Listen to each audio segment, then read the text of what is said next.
Inimese kasv, see on tema teadvuse areng, tema vaimse intellektuaalse tegevuse avardumine ja teatud etapp, mil inimene alustab oma energeetilist ja vaimset kasvu.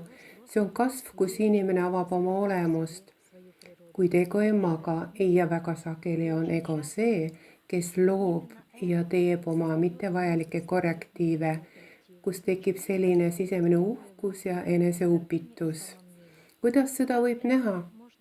Inimene käitub ühiskonnas üleolevalt, tõstab ennast teistest inimestest kõrgemale, ta võib kanda mingisuguseid rituaalseid riideid, ta püüab igati silma paista, näidates sellega oma egoismi, olles ülbe ja üleolev.